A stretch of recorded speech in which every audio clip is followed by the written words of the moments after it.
All right, good evening, everybody. Today we're here to announce murder charges against defendant Sandra, and the last name I'll spell. It's Kolalou. I know I talked about this, no problem. We talked about this case briefly yesterday, but on the 10th of October at approximately 6 or 7 p.m., officers were called to the address of 5919 North Washtenaw regarding a missing person, female, white, 69 years of age. And things unfolded very quickly when the officers arrived on the scene. The timeline is a little bit sketchy because so many different things happened at the same time. But tenants who live inside this residence with the victim had not seen the victim in a day, and they were concerned for her safety because one of the other tenants who I mentioned, the defendant Sandra, who's charged with murder, many of the tenants who lived in this house were afraid of this individual. There were several calls. We look back, 911 calls regarding tenants and this defendant that was just charged. Tenants inside the residence, they heard a screaming at about 2:30 in the morning Monday night, and that's when the next day at about, like I said, 6 or 7 p.m., they called to report the victim missing because the other tenants couldn't get a hold of the victim. When officers arrived on the scene, the defendant was still on the scene and actually exiting the residence, going to a tow truck, which she had actually ordered using the victim's credit card. Officers attempted to interview her on the scene because the other tenants had mentioned that, we believe something's wrong.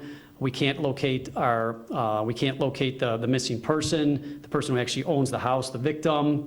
That individual, the defendant at that time, said that she knew her rights, didn't want to talk to the police, entered the tow truck and asked the tow truck driver to drive her to Foster Beach where her car was to tow her car. The tenants were afraid for the tow truck driver as well, so they exchanged information with the tow truck driver explaining that they thought this individual was dangerous. The tow truck driver communicated with the tenants and explained when he got to Foster Beach that this individual had placed a large bag in a garbage can. Some of the tenants actually followed the tow truck over there, and they saw that there were some bloody rags in this garbage can, at which point, like I said, the police were already on the scene back at the house, but they notified the police, and then additional police officers went to this scene where they noticed the bloody rags. And when officers were originally on the scene with the tenants who lived inside the house, who reported the individual missing, they couldn't find any signs of, blood or foul play. But once they found the bloody rags, the tenants and the police went in, and they were able to find some additional blood inside the tenant's room, at which point they discovered the gruesome remains in a freezer. At that point, like I said, all these things are kind of happening at the same time. I just want to thank the police officers and obviously the tenants who live in this place for coming forward and their cooperation with the police. The defendant at that time was still with the tow truck driver, and it actually had threatened the tow truck driver with a knife. Due to the communication between the tow truck driver and the tenants, officers were able to get to that scene immediately and place the defendant in custody for pulling a knife on the tow truck driver. The defendant was then brought back to Area 3 Detective Division, where she immediately invoked her right to remain silent, and she has not had an interview with any police officers. She continued to invoke her right to remain silent. As I mentioned, after they discovered these gruesome remains, the detectives left the residence, secured a search warrant, and went back, and then that search warrant has revealed additional blood the detectives have found inside the victim's bedroom. They found blood on some knives inside the residence, and then unfortunately discovered, like I said, those gruesome remains in a freezer. At that point, the detectives, as I mentioned, the garbage can was taken down to the medical examiner's office, and there were bloody rags and linens found in that garbage can. Detectives continued to investigate this crime all day and worked with the cooperation of the other tenants who resided in this residence, who fully cooperated with the police. And then just shortly ago, working with the state's attorney's office throughout the night and throughout the day, were able to secure charges of first-degree murder against the offender and concealment of a homicide.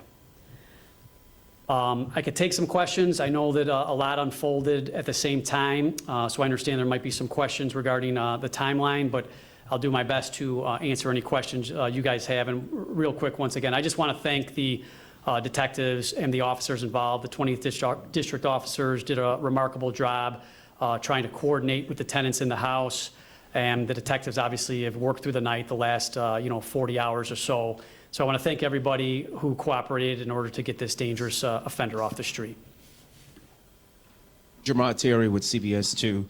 I have two questions for you. You mentioned that, there were calls to 911. Were those recent calls, and how far back do they date? Yeah, so I actually was talking to the detectives about that. So they, during the course of their investigation trying to charge this offender, they went back and just saw where their 911 calls for their residents. So I don't have the exact answer, how far they went back or the details of the calls. That's still something that they're looking into. Were those calls all related to the suspect that you have charged today? I don't have that answer. So that's just part of, they just wanted to see if there were calls to the residents. It appears that some of those calls were related to these tenants being afraid of this one tenant, but I don't have the details on all those calls. Neighbors or tenants in the apartment said they heard screams 2 a.m. Monday night into Tuesday morning. Where do you believe the crime actually took place? And do you believe the dismemberment of the body actually happened in the home?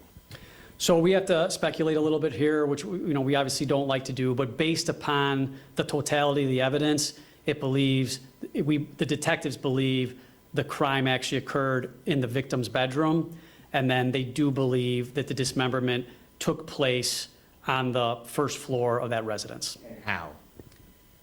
That part, without the defendant talking, it appears it possibly could have been done with large butcher knives.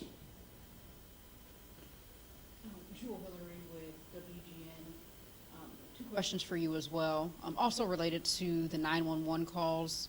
Was Sandra ever arrested? Does she have any previous history of being in police custody? She does have a previous criminal history for some misdemeanor offenses.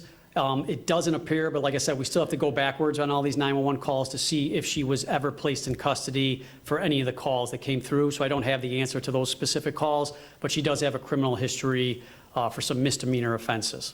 Okay. And then also going back to early in the morning when the actual murder happened,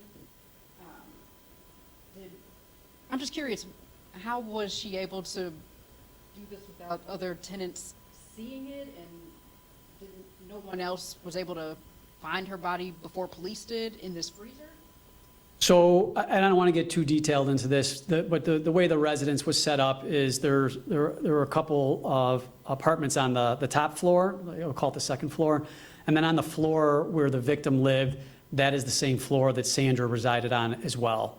And then there was a tenant in the basement, and there were deadbolts, so people had privacy. So that's why. So the residents were, they were very cooperative. When they heard the scream, when they woke up in the morning, they immediately started texting the victim, saying, "Are you okay?" Started calling the victim. The victim didn't answer. There were some texts that were sent back from the victim's phone.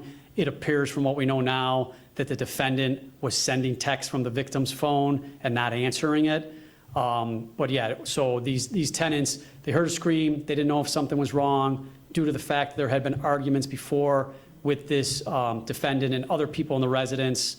The tenants immediately in the morning started to, try to figure out what was wrong. And as the day as they went through the day and they were not able to get a hold of the victim and the victim wasn't responding, they kept feeling more and more was wrong. But they didn't just have free reign of the house, if you understand. They couldn't just go downstairs and look. And when they did, when the tenants were able to do that, in the beginning, they didn't discover any blood, but they knew something was wrong. And that's why finally at 6 o'clock, they're like, something is definitely wrong here, and let's get the police involved. And I truly want to thank those tenants for their tenacity on realizing that, something is definitely wrong, which led to the arrest. So I do want to thank them that, unfortunately, they had to be part of this.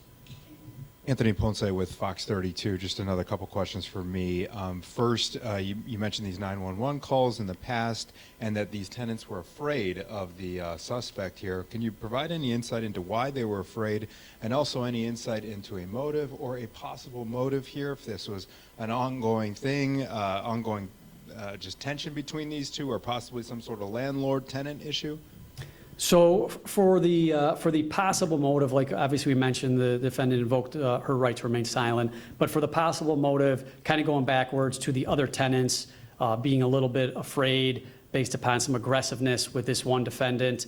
So based upon all that, the deceased, the person who owns the residence, had actually served the defendant with like a notice to leave or an eviction notice. And that was done very recently. I don't want to get the day wrong, but I think it might have even been done as recently as of Saturday.